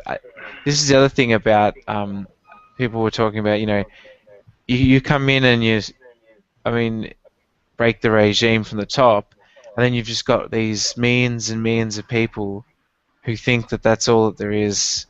You've got to give them ample mental health services, otherwise they're not going to be able to function. You know what I mean? Absolutely. Remember when they had one of their rocket launches and they came in there and they showed Fearless Leader or whatever bent over some of the instruments, and you're looking at their control room and it's like out of a bad 50s science fiction movie. I know. That's how good their technology. Well, a lot of their technology is from the 50s. It's that old, and then you look at satellite pictures at night, and it's dark. It's just dark. It's absolutely pitch black. But the interesting thing about that is that there is in Pyongyang there's a theme park in Pyongyang that operates I think 24 hours a day, and it's completely bizarre because it's like one of the few places in the whole of North Korea that has a constant supply of electricity, and you get North Korean citizens that actually go there, and they genuinely have a good time. I mean, it's a completely bizarre place. I mean, I'm not sure if it's a tourist destination, but to have this roller coaster just sitting, I mean, this lit up Swiss, I think it's Swiss or Italian roller coaster theme park in the middle of Pyongyang. It's just really, really surreal. Yeah, I know. Inside of a military state, basically. Well, there's an remember North Korea opened a ski resort. I think it was January or December. I can't remember. And it made big news everywhere because they had opened it up for tourism. And Kim Jong-un, the picture of Kim Jong-un opening this ski resort was him riding the ski lift. There's a very interesting story about that. That picture was kind of an in-your-face to the rest of the world, though most people outside of a very select circle who follow North Korea did not know this. But North Korea, when they were planning this ski resort, went to Switzerland to try to buy technology for the ski lift. because North Korea actually could not make a ski lift on their own. Okay. Do you think They the didn't have solution to North Korean problem is to plant millions of copies of 1984 Well, everywhere? as Hitchens said, North Korea is it's as if somebody gave it to Kim Song Il, and he said, "Oh, what a great idea," and actually formed it in 1948 when 1984 was written. But the funny thing is that Switzerland wouldn't sell them this technology because of the embargo. They can't do business with North Korea. And North Korea went all over the European Union trying to find somebody who would sell them a ski lift. Okay, now a ski lift to make is probably the simplest thing in the world, technologically speaking. It's just a fucking bunch of pulleys. Okay, anybody with basic engineering skills can figure out how to make a ski lift. All right, it's just towers with a pulley system and a big flywheel that basically pulls it up and down. Okay. They didn't have the wherewithal to make this. Finally, they got somebody to sell them a ski lift. I'm not sure exactly who. I don't think anybody really knows. So Kim Jong-un riding the ski lift was kind of shoving it in the European Union's face and America's face with saying, "Hi, you didn't want to sell it to us, but we found a seller. We bought one." I think it might have been Italy actually. It might. I don't know. It might have been, but it is a really. That's how bizarre that place is. It's so weird that they've made rockets to go into space, but they didn't have the wherewithal to actually construct a ski lift of their own, which again is a really simple process for any engineer to make. Okay, it's just a really bizarre sort of place. Warped priorities, that's for sure. Yeah. They don't have traffic lights in North Korea, as far as I can tell. Yeah, no, they don't have traffic. Traffic lights are all manual, so they'd have someone standing in the road that would sort of behave like a traffic light and guide the traffic. The sort of thing that we had, I don't know, 50 or 60 years ago. Yeah, actually, I saw that in Cairo as well. By the way, when I was in Cairo, you had a traffic cop directing traffic because their traffic lights weren't working. Yeah, but this was a while back, so they probably have traffic lights now, but it's probably no better anyway, knowing Egypt for what it is. But no, it is a truly, it is definitely a regime. One of the regimes I would wish to end the most on the face of the planet, for sure. One thing that really shocks me about North Korea was one thing that I saw on YouTube. You can view these North Korean ceremonies where they'd have people dancing and that sort of thing. And if you watch them, you're amazed at how professional and how amazing they look. And then in the background you can see like a moving cinema. Yeah. Like a big, like it looks like a huge flat screen television, like exactly. Pictures. You think, well, what is that? It turns out that this so-called television is made out of children holding up these heavy notebooks, and these notebooks would have like a coloured piece of card on them, and each child is 1 pixel, and they would flip the notebooks over to make different colours, and it's like it lasts for hours and hours. So, I mean, you can imagine. Yeah. These like 8-year-old children. I mean, how long? Yeah, the Arion Games they're called, and they have them. This is actually one specific one they have once a year to celebrate. They have several a year, but there's one massive one every year that they invite lots of tourists to show off the power that they have, the discipline, etc. So you can actually go to North Korea and book yourself a seat to watch it. It's one reason to go actually, and they actually had one for Madeleine Albright when she went to negotiate that treaty that Carter had agreed to with the North Koreans. When Madeleine Albright went over during the Clinton administration, they had a games ceremony for her as well. They They have it for like visiting dignitaries, etc. And the thing is, you see them practicing the dancing, etc., in the main square in Pyongyang. If you go there around midday, etc., you'll see entire battalions of people practicing their dance moves for these games. So yeah, it's a big thing with them. It really shows. I mean, like Battalions, these armies of dancers. Literally, I don't know if you've ever seen them. You should look these up. They are truly something to see.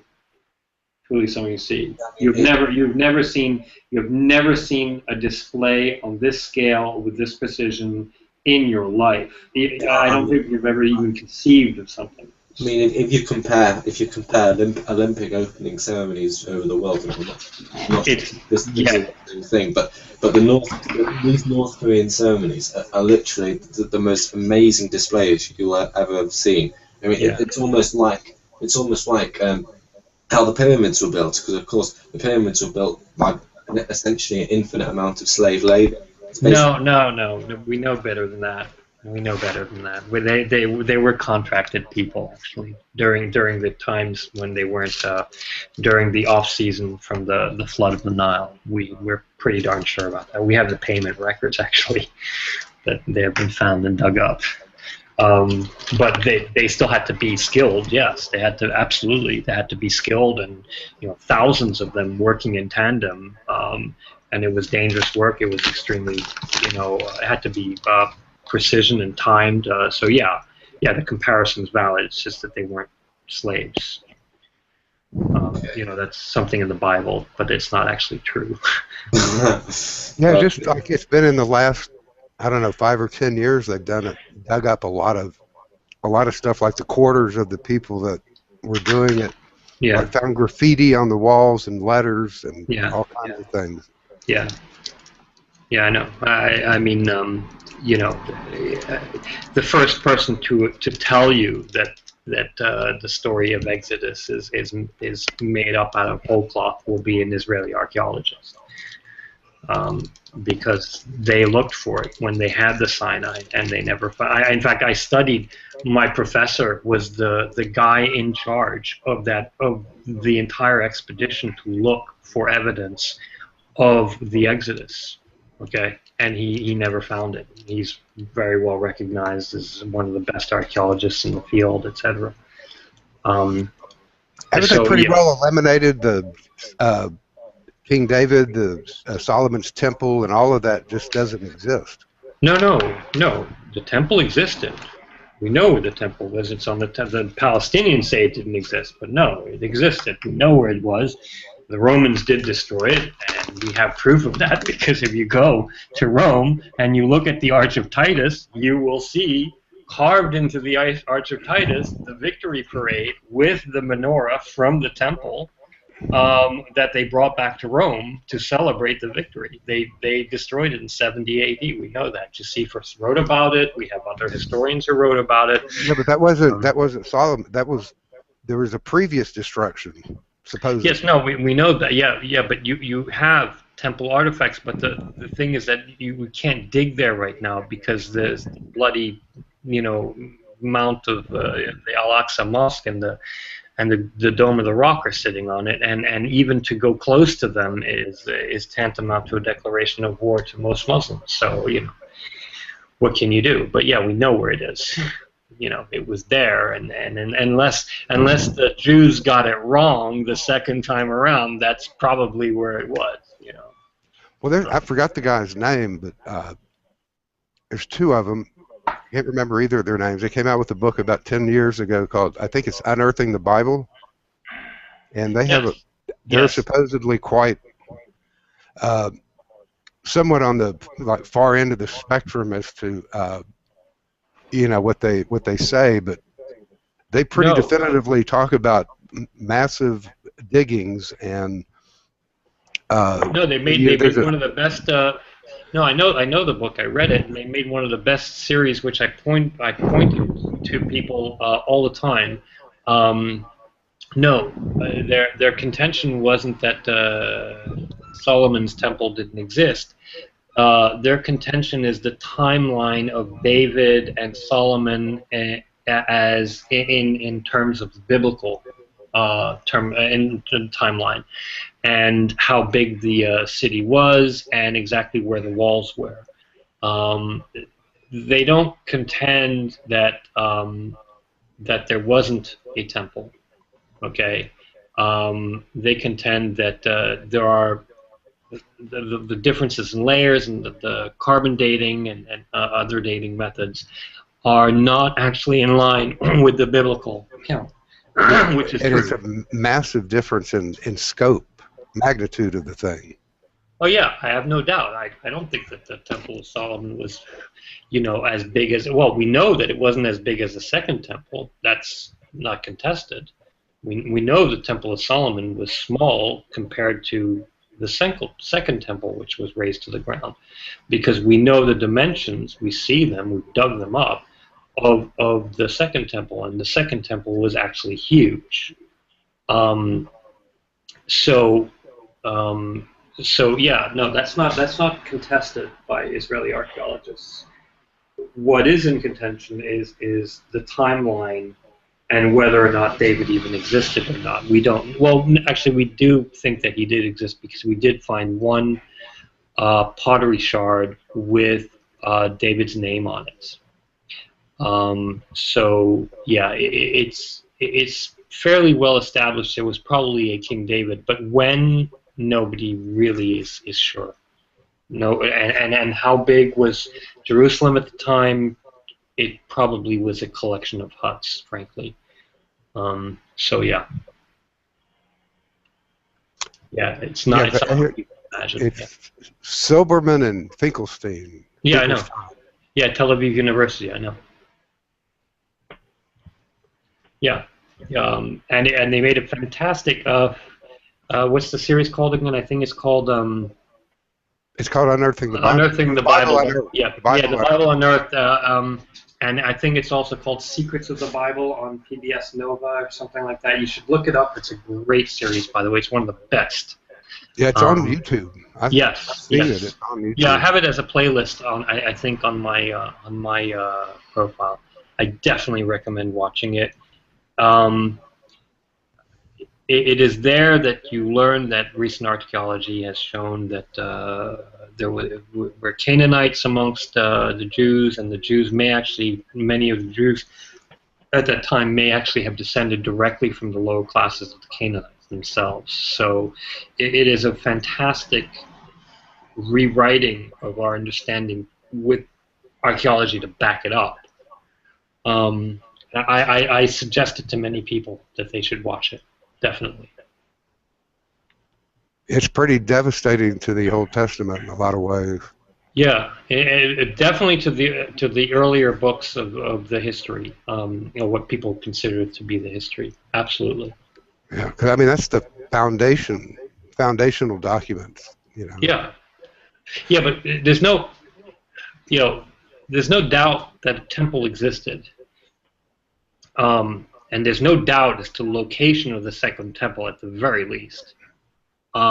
We know where it is due to Roman sources and Josephus, and we know from the archaeology. We have found temple relics, artifacts, etc. That's not in contest. The destruction of Jerusalem in 70 AD was pretty well documented,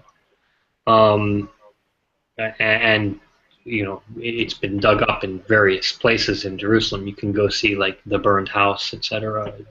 And they found many archaeological finds from that period, from that time. That's not in contention. It's the much earlier history from hundreds of years before that is kind of, it seems to be made up mostly of lore, a mishmash of different myths from different peoples in the same area at the same time. But that had been actually always suspected by archaeologists in the past. it couldn't be proven at the time, but it had been suspected by most Israeli archaeologists. You wouldn't find any credible Israeli archaeologist who's going to tell you even 20 years ago that the earlier books of the history of Israel were spot on. They were going to tell you that it was very vague, and that they didn't have much evidence for it, and that they were still looking. Some had hoped to find evidence that it was true, but none of them would have claimed that that King David had ruled a huge army, etc. None of them would have ever told you that. And plus, Jericho has no walls. Yeah, I know. There are no walls at Jericho. Yeah. I think that was found a ways before these guys did their thing. Yeah. That people have known that for a very long time. And let's face it, the story of Jericho is unscientific anyway. You can't crumble a wall with sound from ram's Not horns. from trumpets. Yeah, you can't do it. It's impossible. There was a great science series on YouTube that actually talked about what it would take, and it would actually liquefy the air. It would be to do it. You would need the equivalent of a detonation of a nuclear bomb in terms of kinetic energy to actually accomplish that. I've had cars pass me by that could just about do it. Yeah. You're in Texas, so. I think we're going to have to start to pull this to a close now. Does anyone have anything short and concluding to say? No, I think I said enough. You guys should say something, and I'll say that's your. I'm not going to have the last word. Well, what about you, Nadia? Well, do you have anything to conclude? Or? I had a number of thoughts along the way, but I guess the main one I want to hit is that, I'm not convinced these wars are very productive as far as reforming the countries involved, and if we're going to do something about them, I don't think it should be a war. Well, I think there's a war anyway, whether you want there to be one or not, and whether we participate or not, it's happening right now anyway, so there's not much we can do about there being a war. Yeah, but getting into it is going to make it worse, bloodier, and I don't really think that we have to step in to make it for it to become worse and bloodier. Is my point, I think it might be worth doing another one on something like this. There's still quite a lot to talk about. Yeah, but I again, just to clarify, I am not calling for any Western troops on the ground or even in the air on this one. I do not see this as something we can really help in any way whatsoever. Both sides are rotten to the core. I'm glad that the Kurds are staying out of it for the most part. And I think that they really do have to fight this one out for themselves. Now, if it ends up threatening our shores or something, that's a different story, but that's not happening right now. Let them fight it out. Let them have this war. Let them split up the country and then deal with the consequences, because the consequences are going to be bad no matter what, and if we go in, it's going to be worse, I think. I think we're supreme at making things worse. Well, not always. No, we didn't make things worse in Bosnia. I mean, in Serbia, we bombed Serbia, and we settled that one pretty quickly, and pretty well. The peace is held. I mean, Serbia is, in a sense, a success story. I mean, not entirely, but yeah, for the most part, yeah. How many more examples of that can you find? We're going to have to do another 4-hour one on this, I guess, but Yeah. we're basically run out of time now, so there'll be another one in 2 weeks, but I suspect the topics will be rather different. I probably won't be hosting the one in 2 weeks because I'm not sure if I'm available. Okay. All right. All right, nice talking to you guys. Thank you. Yeah. Okay, so I'm going to go off air now. All right.